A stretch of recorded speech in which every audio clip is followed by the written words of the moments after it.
Which current Sharks players are going to be franchise cornerstones for the franchise as they move forward? Going to dig into every player who's played for the Sharks this season, kind of see where they stack up on today's episode of Locked On Sharks. You're Locked On Sharks, your daily podcast on the San Jose Sharks. Part of the Locked On Podcast Network, your team every day.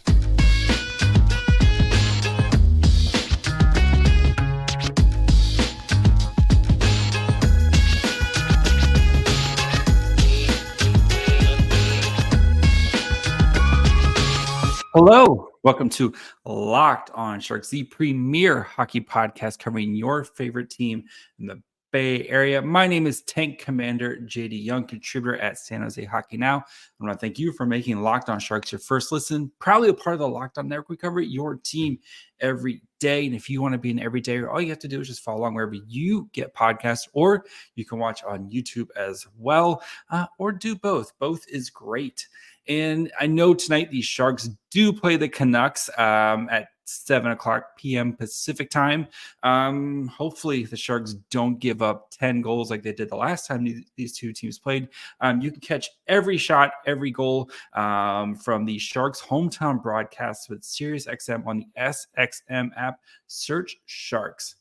But instead of digging into tonight's game, I wanted to kind of look at where the roster is right now. And we know this roster is it's going to be a lot different a couple of years from now. So wanted to kind of see which pieces on the roster are what we can kind of consider franchise cornerstone pieces who are quality NHL players, and kind of so on and so forth throughout the roster, and kind of look at where some of these players stack up now and which players may be not in teal for very long. So before we do that, though, I do want to let you guys know that today's episode is brought to you guys by Sleeper. Download the Sleeper app. Use promo code LOCKEDONNHL to get a $100 match on your first deposit. Terms and conditions apply. See Sleeper's terms of use for details. All right, so I've did this at the end of last year with every player who played for the Sharks last year. And then I've done it again this year with everybody who's played so far for the Sharks. So you're not going to see guys like Shakir Mukhamadullin or Will Smith or Quentin Musty or, some of the top prospects, because they haven't played games with the Sharks right now. So I've broken it down into different categories. The first category is franchise cornerstones. These are going to be like your pillar players who are you see being part of your franchise for the long haul. Like these are going to, these are your cornerstone players. Quality players is the next category. These are players who are very good, above average, good NHL players, right? These are guys who, again, maybe not franchise cornerstones, maybe they're a little bit older, but they're still very good. They're above average NHL players. Average NHL players, these guys would be playing in basically any lineup, right? Doesn't matter what type of team you are, they would be, even on a very, very good or Stanley Cup caliber team, these guys would still be playing. Maybe they'd have a lesser role than what they do now, but these guys are still NHL caliber players. Then you have below average. These guys are maybe on some teams they're not the same, or maybe they're, maybe not looked at the same. Maybe they don't make the roster, or maybe they're kind of in decline, maybe a little bit longer in the tooth. And then replacement level. These guys are usually, on good teams, these guys aren't even on the roster, or you can kind of find these guys wherever. And then finally, incomplete. These guys have played a little bit, but I still want to see some more for them. And these guys, mostly the prospects who've played a couple games, and I have kind of where I think they will fit in eventually. So let's start with the Cornerstones. And I think you guys are going to know. There's one. It's William Eklund. He is the Sharks franchise cornerstone player that is currently on the roster right now. Last year, at the end of the season, there was only one as well, and his name was Erik Karlsson, franchise cornerstone player, who won the Norris. And, of course, the Sharks got traded for him this offseason. But right now, William Eklund is the franchise cornerstone player. And I think he's had an excellent start to the season, and I've talked about Eklund a lot, right? Because he is, again, one of your pillar players who you think is going to be part of a key contributor on the part of the next Sharks winning teams. And the production, it's been solid. It isn't where you would expect, but again, you have to take into context the Sharks just haven't been producing a lot of goals. But you've seen flashes of William Eklund. You've seen him getting a lot of ice time and kind of continuing to build it and kind of continue to work towards being an every night NHL player. And I think he's taken what has been given from him and he's done well with it, right? Remember, starting the season, he was a third line player.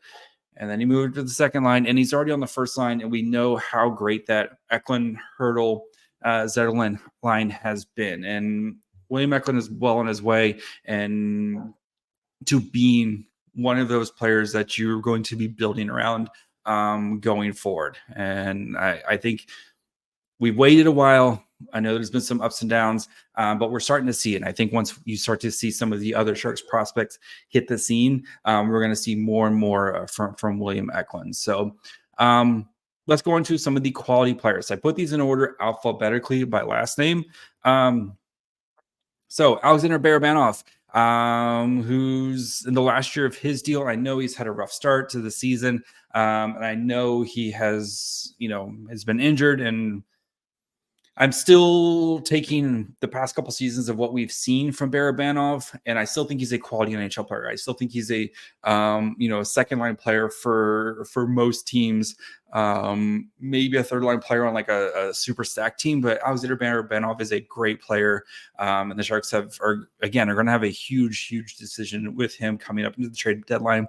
Assuming he comes back here soon, from all accounts, it sounds like he's going to be back here sooner rather than later. So Mackenzie Blackwood, who so far is looking like an amazing gamble from Mike Greer.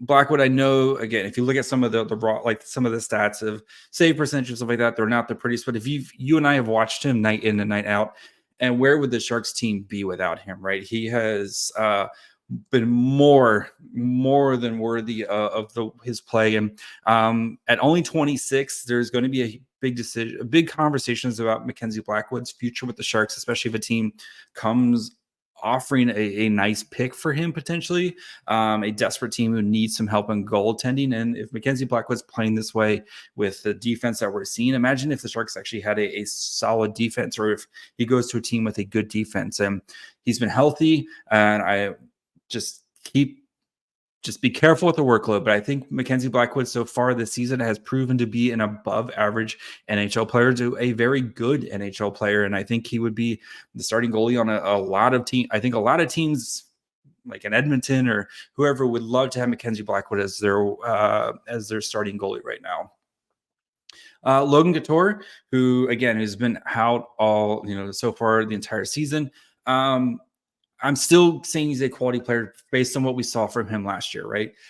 He had a really good season last year, and when he comes back and gets his kind of feet back under him, I expect Logan Couture to be a good above average NHL player for them. I think he is still a borderline 2C. I think he's a solid 2C, and he would be an excellent 3C no matter what team he's on. But again, Couture, we'll see what he comes back and looks like. But right now, I'm going to give him the benefit of the doubt, especially after what we've seen last year. And if Couture and Barabanov continue to be paired together, and if you get Anthony Duclair on that line, or Zadina, or whoever, you're feeling pretty good about the Sharks' forward depth here really quickly. So other quality players, Anthony Duclair. Again, I know he's a little bit slow to kind of start the season, but I think he's really come on with the Sharks. And still, again, I think Anthony Duclair is a top 6 forward for most teams in the NHL. And again, once the Sharks kind of get healthy, especially down the middle, I think Duclair is going to continue to we've seen him kind of come on as of late. I know he got strep throat, which is brutal for him, but if he can come back, and hopefully this weekend off really helped with him. But Duclair is still an above average. He's a good NHL player. And then Tomas Hertl, I think he's had an excellent season to start. I know, again, the production hasn't been where you'd want, but again, this team is just missing. They just can't score goals right now. But Hurdle has kind of done everything he wanted. He's taken on a bigger leadership role. And again, since we put together that Zetterlund, Hurdle, Eklund line, you're really seeing that top line really kind of produce, and I expect to see more production out of Hurdle here as the season goes on. But again, he's worth the $8 million. He's still like kind of in the prime of his career. I know he just turned 30. Sorry, I didn't update that. But again, I think Hurdle is still he'd be a very good, he's a good 1C, or he'd be like an insane 2C on most teams. But Tomas Hurdle, still very good. So before we continue and look at kind of the middle class of the Sharks, which guys are kind of average NHL players, which guys may be a little bit below average NHL players, and then look at the incompletes and the below the replacement level guys. Just need to take a quick break here and talk to you guys about our good friends over at eBay Motors. Passion, drive, and patience. What brings home the winning trophy is also what keeps your ride or die alive. eBay Motors has everything you need to maintain your vehicle and level up to peak performance. From superchargers, roof racks, exhaust kits, LED headlights, and more. Whether you're into speed, power, or style, eBay Motors has got you covered. With over 122 million parts for your number one ride or die, you'll always find exactly what you're looking for. And with eBay Guarantee Fit, your part is guaranteed to fit your ride every time or your money back. Because with eBay Motors, you're burning rubber, not cash.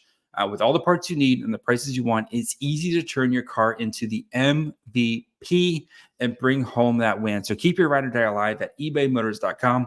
Eligible items only, exclusions apply. eBay Guarantee Fit only available to U.S. customers. All right, so who's like the middle class here? This is where the bulk of kind of the Sharks players are. And again, these are guys who are going to be playing on, every NHL team. Maybe they won't have the same role or replacement, but these guys are NHL players. So let's start with Ty Emberson. And I think I kind of struggled with him because we haven't really seen too much, but I think we've seen enough. And I'm kind of projecting a little bit with Emberson, who is 23 and is really kind of starting to get his NHL kind of figured out right now. With 1 year left on his, vet min deal. You've seen flashes of what makes Emberson, a good player. And I think projecting out, I think Ty Emberson is going to be, kind of probably a 4, probably your fourth defender. That's kind of where I see him, which is that's an NHL player. That's an average NHL player. And we've seen enough from him in a small amount of time. And I'm still kind of giving him some leeway, right? I know he got here late in training camp. This team is very bad, right? Still give him a little bit of leeway. I think there's a bright future for Emberson.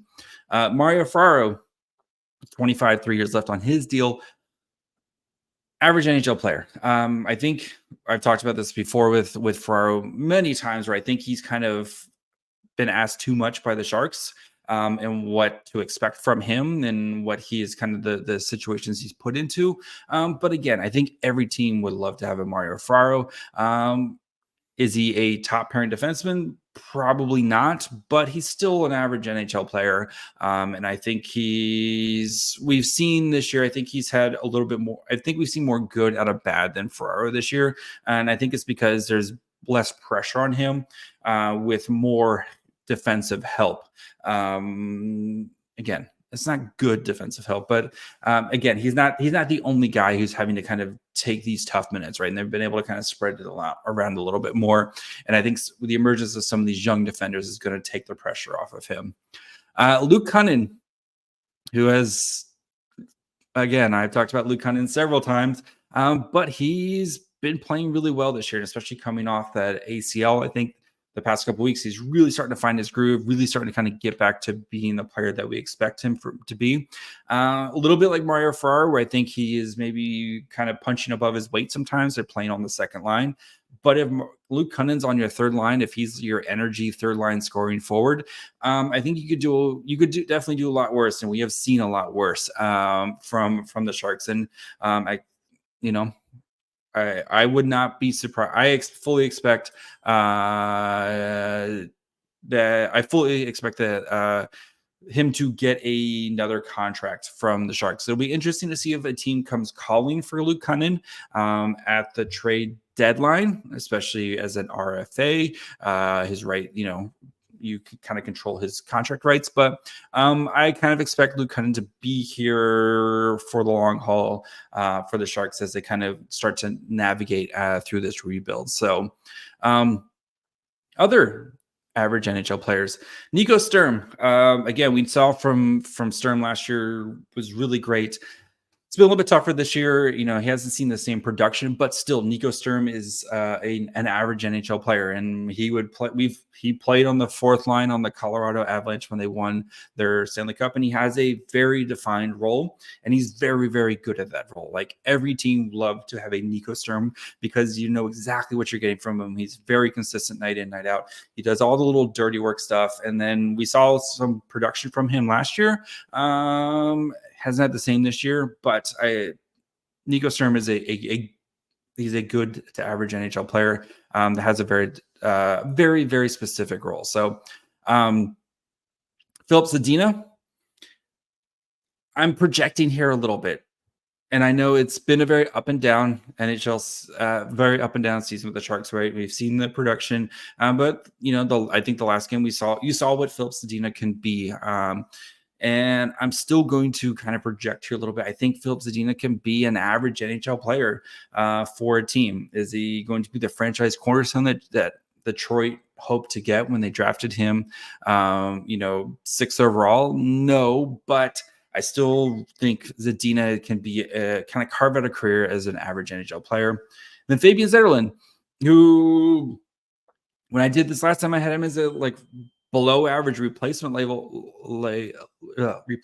player. He's been very good. And again, we've talked about this before, but sometimes the human element of being traded and kind of figuring out where you're at. Zetterlund has been one of the best Sharks this season, right?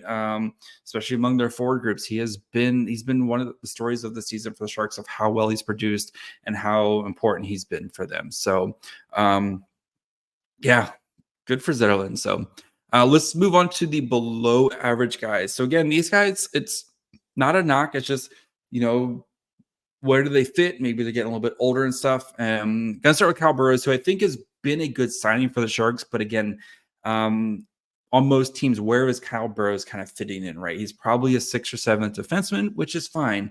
And for the Sharks, I think he's been good for the Sharks, but overall, I'm still looking as a below average defenseman. And I think he's kind of a placeholder for now for the Sharks as some of their younger guys kind of get up to speed. Same thing with Matt Benning, right? Who I thought was good last year. And I know he's been injured this year and hasn't had a great start to the season. But again, Matt Benning is probably on most teams like a 5th or 6th defenseman who's kind of had to play above his weight a little bit this year. So both these guys, though, are on solid contracts. Like, it's not the end of the world if with what they're getting paid, right? You're not overpaying these guys here. Mikael Granlund, a little bit old in the tooth. I think on most teams, we saw last year on the Penguins, he was not very good. I think he's very up and down so far with the Sharks this year, and I know he's dealt with some injuries so far. But again, I think he's more like a third line guy. But with his contract and his age and kind of the skill set, that's why I kind of put him a below average type of guy. Same thing with Mike Hoffman, who's, a little bit older, hasn't produced until recently for the Sharks. But again, I think on most teams, Mike Hoffman, isn't really kind of fitting in for what they're doing. you'd rather use that money elsewhere or use that spot for maybe a younger guy. Maybe Hoffman on a more veteran team can kind of help things out and kind of fit in there, especially. But right now, I think on this team, he's kind of a below average guy. So some other below average guys, Capo Kakinen, who again, Capo Kakinen's had a solid season. But also taking into account what we saw last year. Last year, Capo Kakinen was a replacement level goalie, and he's had his moments this year, and he's again, a little bit of up and downs. I think it's been more even keeled than what we've seen last year, but he's still a backup, and I think again he's still trying to figure. We still have more questions than answers with Capo Kakinen right now. Nikolai Knizhov, I'm putting in a below average guy right now. He just hasn't been able to kind of get onto the ice. I know it's a huge logjam at defenseman right now, but again, if you can't crack this defensive lineup, right? Nikita Ohochuk, I think he's played really well so far, and he could be one of those guys where you could maybe say incomplete, but he's also played like 9 or 10 games right now of the Sharks, 16 games. And I think Ohochuk is working as on most teams. He's probably still like a 5th or 6th defenseman who's very physical. Like you can kind of see what you're getting with him. But still, I think he's more like a 5th or 6th defenseman for most teams. And then Giovanni Smith, who's I think has been a good signing and has played well for the Sharks this year. But again, right, he is a very specific role on a team that kind of values that. Not every team kind of values what Giovanni Smith brings, but he's played well in his role. But again, like Giovanni Smith is, he's kind of an enforcer guy who's got a little bit of a scoring touch. So below average NHL player. That's fine. Before we continue and talk about kind of the replacement level guys and the guys who are still see a little bit more before we can make a grade, just need to take a quick break and talk to you guys about our good friends over at Sleeper. A new NHL season brings all sorts of possibilities. The Sharks could maybe score 50 goals combined for the entire season. They could definitely win the draft lottery, and you could win big by playing the daily fantasy hockey on Sleeper, the official daily fantasy app of Locked On NHL. Sleeper is our #1 choice for daily fantasy sports, and especially daily fantasy hockey, because with Sleeper, you can win 100 times your cash in daily fantasy hockey contests. All you got to do is just pick your favorite players. You can pick studs like McDavid, Ovechkin, Crosby, McKinnon, or you can pick your favorite players on your favorite team like Eklund or Hurdle or Ferraro or Mackenzie Blackwood. They'll record more or less than the Sleeper projections for things like goals, assists, saves, plus minus, and more in a given game. To win 100 times bet on Sleeper, you need to correctly predict the outcome of 8 player stats. You heard me, Sharks fans. You can win 100 times your money playing daily fantasy hockey with Sleeper. So start paying attention and nail your picks so you can start winning big. Use promo code LOCKEDONNHL and you'll get a $100 match on your first deposit. Terms and conditions apply. That's Locked On NHL. See Sleeper's terms of use for details and locational availability. All right, let's finish up by kind of talking about everybody else. So let's start with Ryan Carpenter, who's been a 4th-line center for the Sharks, and he is replacement level. He's the quintessential replacement level player. Perfectly fine in his role, but you could find like a million Ryan Carpenters in the NHL right now. 4th-line guys, kind of your AHL, NHL tweener guys. He's been playing this 4th-line role. It'll be, I assume, when Logan Couture comes back, he'll probably have to get waived again to go play with the Barracuda. But I don't expect anybody to claim him. I think that, we know exactly what Ryan Carpenter is. So Kevin LeBanc, and this one was a tough one because I still think there's talent there, but at some point you just have to pull the plug on this whole thing. And I just think Kevin LeBanc is just right now a replacement level player who's getting paid way, way too much. If Kevin LeBanc was making like $2 million, he'd probably have been shipped out for like a 6th-round pick right now, or 7th-round pick just to get him out of the building. But he's making 4.75, and you're not going to be able to trade him on that contract because he's just he's fine. So Oscar Lindblom, same thing. I think he's a replacement level player right now, and you can see what the Sharks thought of him because they waived him to send him down to the Barracuda at the beginning of the season. So it's disappointing with Lindblom because I think his whole career is going to be a what if he doesn't get sick, because I think he had the potential to be a top 6 forward on a quality NHL player, but unfortunately, I think again just his whole career is this big what if he never gets sick. So other replacement players, Jacob McDonald, forward defenseman, again, another like perfect example of replacement level player. He's been hurt for most of the season, but he's either on the 4th line or 3rd pairing or scratched. He's been fine for the Sharks, but again, he's probably not making the lineup for most teams. So. And then Jan Ruda, who the Sharks acquired in the Erik Karlsson trade, he's also been a replacement level player. I think on most teams, Jan Ruda is probably a 6th defenseman, and he's been not very good for the Sharks this season. I think a little bit better with Hochek, but it's still been kind of tough to watch with him. And then Marc-Edouard Vlasic, he's been arguably the worst player on the Sharks this season. So he is. There's a lot of questions about Marc-Edouard Vlasic that it's a lot of tough decisions coming for the Sharks with Vlasic. So let's get into some incompletes. So Calen Addison, and I know he's played like 100 NHL games, and we kind of know what he is at this point. But again, I'm trying to keep in mind the lessons we learned from Zetterlund and getting traded, begin the season, still trying to, getting kind of thrown in there right now. I project him to be kind of an average NHL player, probably like your second pairing defenseman, maybe you're like your 3rd defenseman, who right now is getting asked to kind of carry the offensive load for the Sharks along the blue line. I think as we get more games from Calen Addison, he gets a little bit more comfortable. We'll probably see a better Calen Addison going forward. So I still have him as an average NHL player. Bordeleau, who we've have kind of seen the same thing with flashes of with him, but he's struggled with his consistency with the Sharks.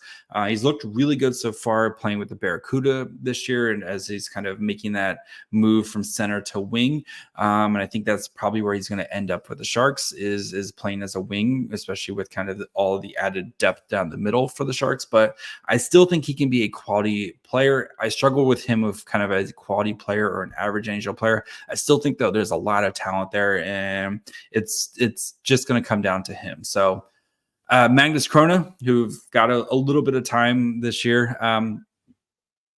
I kind of see him as kind of a backup goalie.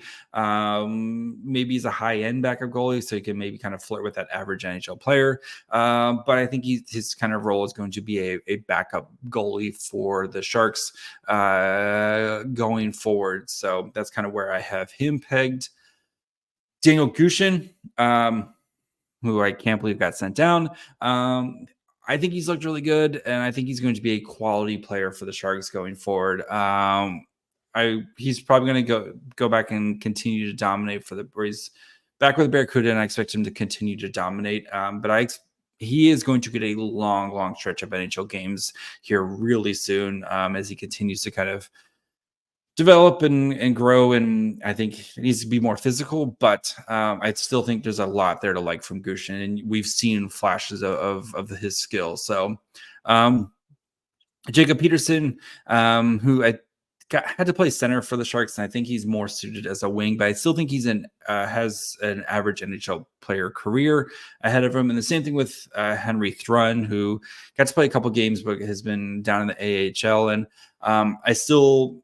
I like Thrun. I think he's going to be kind of an average NHL defenseman who plays a ton of games because I think he's just going to be really, really solid going forward. So, yeah, that's the Sharks. That is the Sharks roster and what I kind of expect going forward. So, a lot of work to be done for Mike Grier as he continues to kind of figure things out and try to get this rebuild really going. And I think there's a lot of potential franchise cornerstones in the prospect pool and such. So it looks gloomy right now, but reinforcements are eventually coming. So, and especially if you can win the draft this year, you're getting a franchise cornerstone in Macklin Celebrini. So, that's going to be it for me today. I want to thank you guys for making Locked On Sharks your first listen. If you guys don't know, Locked On has launched the first ever national sports 24/7 streaming channel on YouTube. Locked On Sports Today is here for you 24/7, covering the top sports stories on the day with local experts of Locked On, plus our national shows covering every league. Go to Locked On Sports Today on YouTube and subscribe to the first ever national sports 24/7 streaming channel. You can also continue to support Locked On Sharks by following wherever you get podcasts, or you can watch on YouTube as well. You can follow the show on Twitter, Facebook, and Instagram at Locked On Sharks. You can follow me on Twitter at MyFryhole. Until tomorrow, we'll talk about the Canucks game, and then we have Alex Young interview coming up later on Wednesday. So, plenty of good stuff coming along. So, make sure you guys are following along. So, until tomorrow, bye, friends.